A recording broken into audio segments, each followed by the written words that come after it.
More than 6,500 people packed downtown Asheville for the biggest Moral Monday protest to date. Many came to hear the president of North Carolina's NAACP speak. News 13's Kimberly King was there for the rally. And Kim, what was the president's biggest point?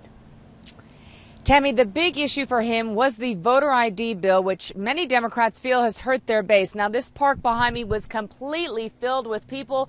Estimates we're now getting in are possibly up to 10,000 people. But the big push right now is towards voting in 2014.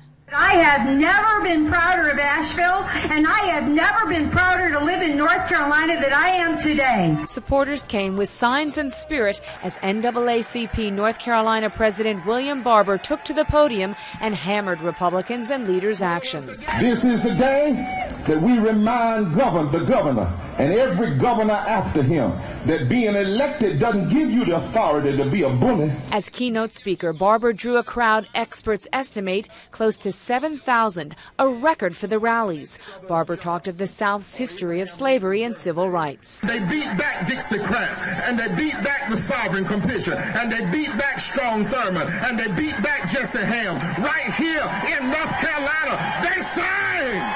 He talked of teachers and no raises. Now that they have passed this budget, North Carolina is 50th in teacher salary increase. That means we're below Mississippi, below Alabama, below South Carolina. Barber criticized Republicans who voted to stop funding for the jobless, but his biggest point was on the voter ID law, calling out one specific Republican state senator. You can tell Senator Apodaca you ain't seen a headache till you see us fight to protect the right to vote. Those who came said the rally inspired. He talked about all those issues and brought it all into his message very powerfully. Gets them out to vote next time.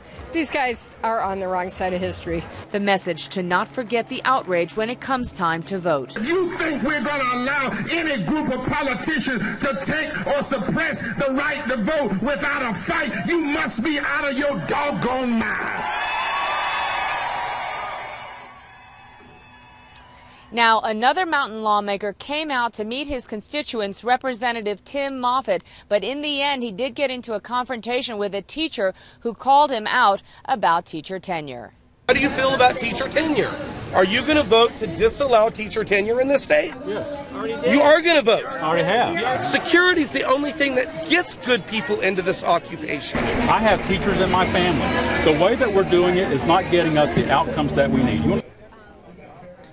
Now, Representative Moffitt has sponsored several controversial bills, including one that would transfer the Asheville water system to a regional authority. That bill passed, but is now awaiting a court ruling to see if it does stand. Now, joining us live tonight is Western North Carolina political science professor Roger Hartley. Roger, thanks for joining us. What really is the significance of this rally? We had so many people, but in the end, does it make a difference? Yeah, it is very significant. The size of this rally was enormous, but the question now is, can they sustain this rally over a period of a next year and a half? The elections of 2014 are a little ways off, and sure, there's going to be another legislative session come back, and it may lead them to moderate some of their positions if they see this movement grow, and it does appear to be growing. One interesting thing that you pointed out to me is that they are very organized, is what you're hearing, and also they're asking for emails and information from people that show up. Yeah, much like what we saw with the Tea Party, this is a very well-organized movement in the sense that they were grabbing people's emails, they were grabbing phone numbers, they're getting people set up so that they can call on them again to write their legislators, turn out voters, and turn out to vote themselves. So that is important. These rallies are going to be held all around the state, so Kim, it'll be interesting also to see whether or not the crowds in Charlotte, for instance, or Greensboro are as large or continue to grow. Thank you so much, Roger Hartley, for joining us at such a late hour, and we'll send it back to you in the studio. Reporting live downtown, Kimberly King, News 13.